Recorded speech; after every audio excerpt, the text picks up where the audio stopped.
As redes sociais devem entrar também nesse paralelo, né? Porque a gente está vendo agora, principalmente agora em época de eleição, assim, pessoas completamente lobotomizadas, assim, Sim. para as redes sociais. A gente vê pessoas que eram tranquilas, completamente malucas por causa das redes sociais. Isso tem um impacto também? Claro. Como é que funciona esse impacto? Como que as redes sociais conseguem deixar as pessoas desse jeito, né? Radicalizar, né? Radicalizar pessoas. Olha, é que, veja bem, vamos lá. Primeira coisa, eu não acho que a rede social radicaliza ninguém, tá? Isso aí eu acho mito total. A radicalização, primeiro a gente tem que dar um passo atrás e entender, ou pelo menos criar uma tese sobre radicalização, né? O que é radicalização? Vamos dizer assim, as posições ideológicas correm em dois eixos. Um dos eixos, preciso dar um passo ainda atrás, as ideologias políticas, elas surgem no nosso passado filogenético. Não é hoje. As ideologias políticas surgem muito antes, ou melhor assim, o DNA das ideologias políticas surge muito antes da política como a gente conhece, tá? Então, assim, uma tese importante que saiu nos anos 70 sobre o surgimento do Estado, diz que o Estado, né, o Estado organizado, surge a partir da necessidade de estruturação de grupos para a guerra, e isso acontece mais ou menos há 5.000 anos atrás, tá? Então, assim, junto com a escrita, algumas coisas assim, tá? Então, ali está o momento do Estado. Muito antes disso, a gente tem o surgimento da agricultura. Muito antes disso, a gente tem a especiação, que é o processo no qual a gente vai de um ancestral comum com os outros primatas, formando a espécie. 200.000 anos atrás, a gente tem o Homo sapiens, mas esse processo de especiação toma 7 milhões de anos. Então, são 7 milhões de anos para a gente ficar tão diferente dos outros primatas. Se a gente for lá na base desse ancestral comum que a gente tem com o chimpanzé, com gorilas, etc. Esse ancestral comum vem de uma estrutura que, por exemplo, é presente nas sociedades de chimpanzés, altamente hierárquica, em que a cooperação é muito baixa. Mas mesmo assim existe um grau de política. Então, por exemplo, antes se achava que o macho alfa que domina era sempre o mais agressivo e forte. Nada mais falso. Ele precisa criar articulações horizontais, ser apoiado, senão ele é assassinado. Então não é assim que funciona. Algo que tem a ver com o relacionamento vem muito antes da gente, mas ele chega na gente de maneira altamente hierárquica, tá? O que acontece? Ao longo desse nosso processo de formação da nossa espécie, sobretudo do momento em que a gente surge como espécie há 200.000 anos até, enfim, boa parte da nossa história fala até o surgimento da agricultura, mas na verdade passa por isso, a gente tinha como forma básica de organização a estrutura a estrutura nômade de caçadores-coletores. Olha só qual é a questão. A gente não armazenava alimento. E o mundo, no Pleistoceno, na chamada Idade da Pedra, era um mundo de clima muito hostil. Então, a gente também não conseguia manter a nossa atuação dentro de um nicho, o tal do forrageamento, num nicho fechado. A gente tinha que migrar, era um rolo viver.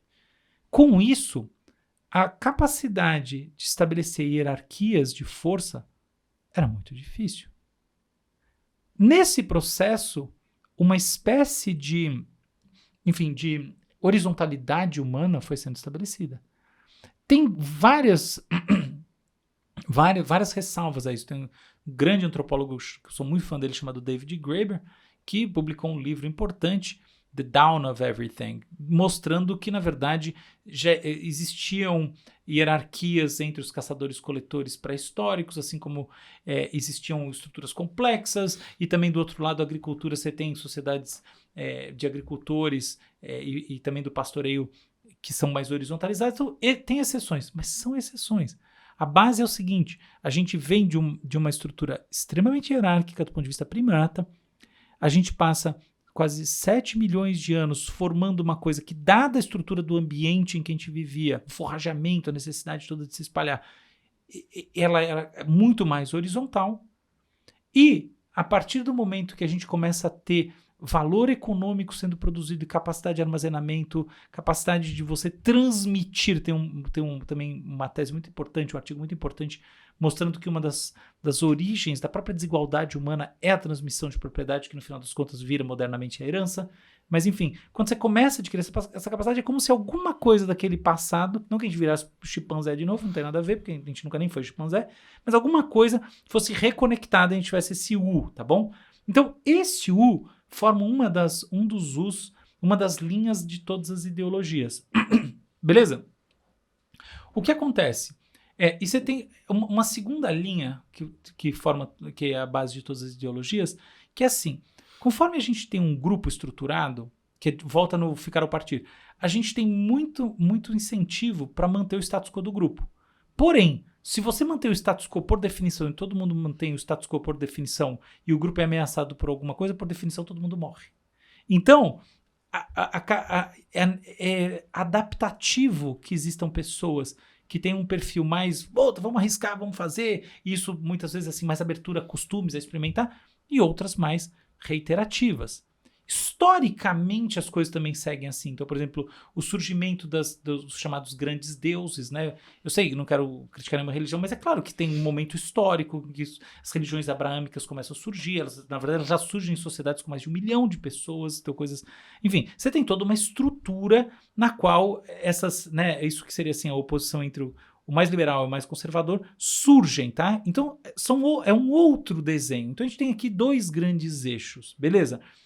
Olha só, o que é o radicalismo, então? O radicalismo é o processo de achar, de assumir que uma posição dentro de um desses eixos, uma posição que ela externaliza uma oposição completa ao que está a um outro grupo desse eixo, ela é profundamente correta. O pessoal assim, tá bom, toda essa volta você não disse nada. Não, eu disse, tá subentendido. Primeiro, são 2 eixos, então não tem um radicalismo, tá? Um tipo de radicalismo é dizer assim, olha, não, é ser tipo assim, totalmente do ponto de vista econômico, assim, é cada um por si, não pode acontecer nada. Outro radicalismo total é falar assim, não, propriedade privada é um absurdo completo, não faz... É um radicalismo na esfera do eixo econômico, por assim dizer, entende?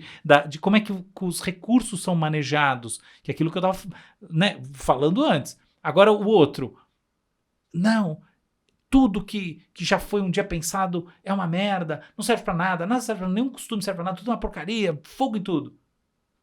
O outro, não tolero que essa pessoa faça aquilo, não tolero que ela faça aquela outra coisa, não tolero que ela lá na casa dela faça o que ela tá afim.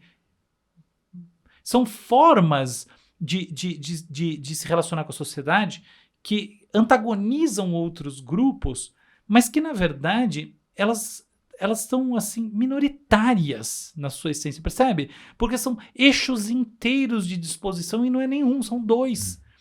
Então, com isso em mente, a grande pergunta, para mim, não é por que as redes sociais radicalizam as pessoas, porque eu não acho que elas radicalizam, é porque as pessoas radicalizadas ganham megafone nas redes sociais, porque a maior parte das pessoas que estão nas redes sociais não são radicalizadas. Esse é o negócio, entendeu? Porque toda essa volta? Porque elas não são.